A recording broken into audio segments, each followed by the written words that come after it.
He said, if they call that phone, it won't be to talk to you. It'll be to verify that that phone is in here. Right.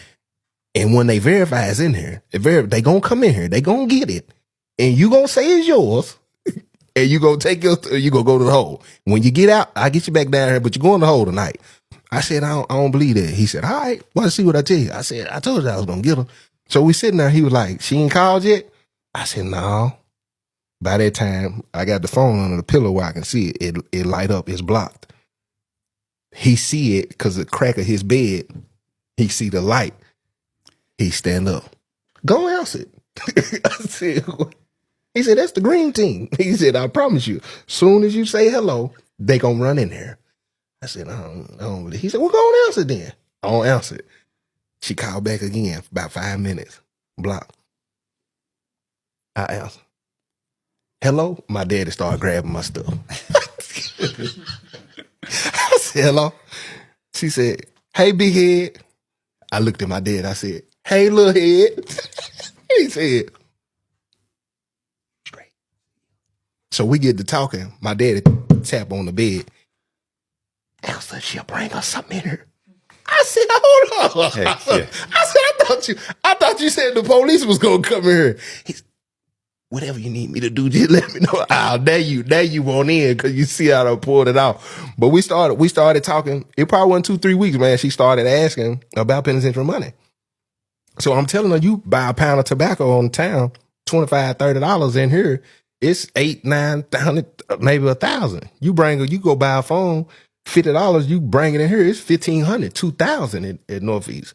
So when I started telling her stuff, she was like, wow. She's already in trouble. She's already losing her job. Yeah, she's in trouble. She in trouble. So at this point, I get her, she bring me some green, and we get the strips in the green. She don't know the strips in the green, though. We just had my daddy girlfriend to wrap it. It was already in it. So she bring it in, and me and my dad, this is one of the epiphany moments. We breaking down this green. He counting out his boxes and wrapping them. And I just kind of looked up at him, and I was like, this is crazy. Like, this is like, how? Like, what is going on? And he don't seem to be faded at all. Like, your son who's in prison, then like, we sitting here and we basically kind of started running the prison through her. Like, we was getting 2-3 ounces at a time at one point, and we was just running it. We kept rocking it for a little minute, and then it was this one last time. I honestly think to this day, I feel like she set us up. I think she did. I think she was tired, and I wasn't pulling the plug. So I had 4 ounces of green, and she was like, "I'm gonna bring them all at one time." I was like, "Oh, how you doing that? Like, what you got going on?" That's what I'm thinking. 4? You ain't never said you gonna pack it like this. But she was tired. So she brings it. I switch it up this time because I didn't trust it. And so I had somebody else to move, like how I moved it was completely different. And I sent somebody to go get it, and then I told somebody else behind him to go get that and then move it and go in this cell, come out of this cell, go in this cell, go out of this cell, go in this cell.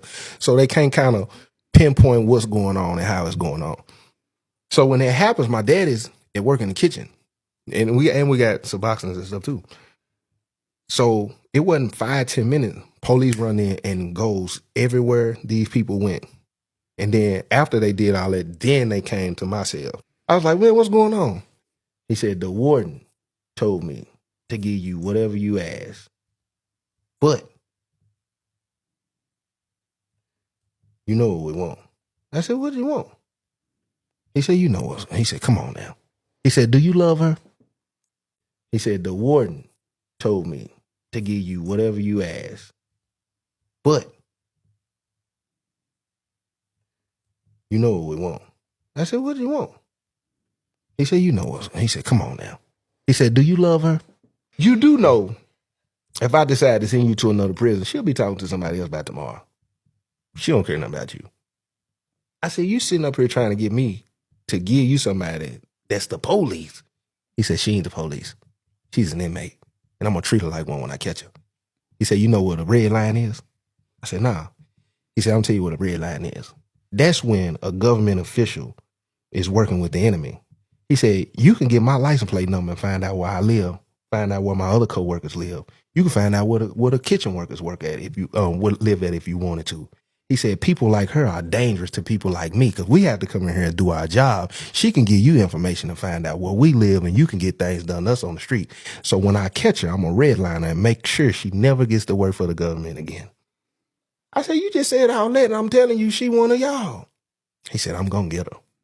They pulled out a cell phone. They said, if you'll just put the number in this phone, I take it to the warden and I get you moved. They said, I said, I don't know what you're talking about. He asked me, he said, does your dad want to come back up here?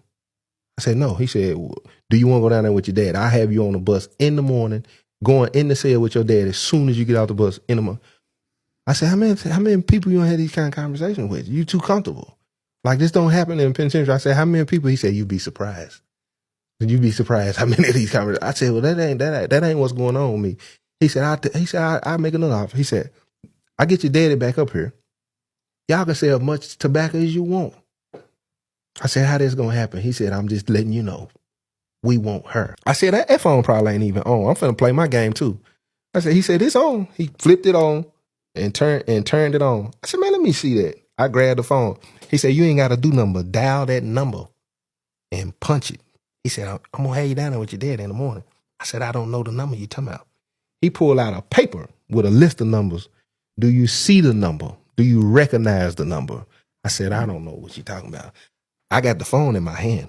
I started dialing. I started hitting numbers. I said, do this really work? He was like, yeah, it worked. Try it. I text my sister. Boom. She texts me back. They ain't saying I said, man, that's crazy. I said, I'm going to text her back. I text my homeboy girl who was connected to the officer. I text her. She texts back. So I'm sitting in here and I done text two people. I'm knowing I've been down here at least 30 minutes. I'm knowing you wrote that in the logbook. If I get on that phone and I have my sister, it's what I'm thinking. If I have my sister and that girl to be able to verify this number, text me it was my brother and it was my homeboy at this time, and I can get them to call the commissioner office, I can prove y'all let me use this phone. So by that time, I'm like, okay, now it's time to play my card. I've been down here long enough. It's been about an hour at this point. I said, I'll tell you what. I said, either you take me to the hole right now, let me sign for that write-up, or whenever I do get the chance, I said, I done text my sister from that phone. I done text my homegirl. I said, if I get them to call the commissioner office and they get that logbook and they be able to prove that I should have been in the hole at the time, how was I using the phone? He was like, you wouldn't.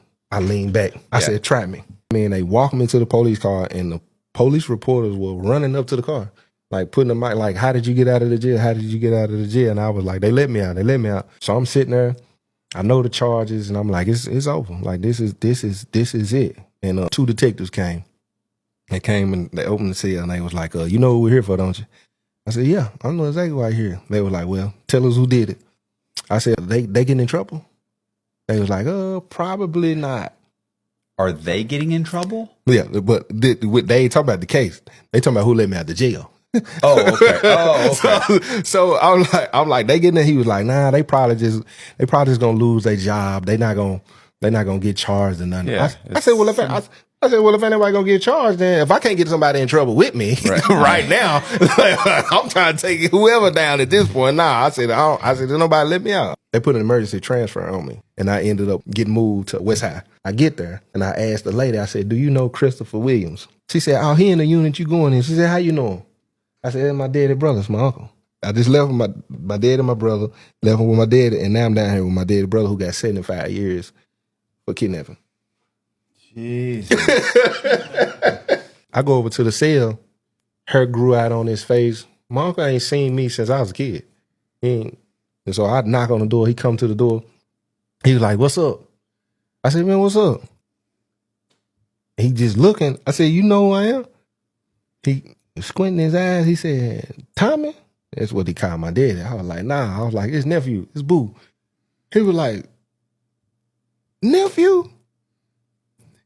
He said, you still a gang member? I was like, that's the first question. He was like, you still a gang member? I was like, nah. He said, go look, check this out. He said, because I don't got nothing going on. I ain't in that life no more.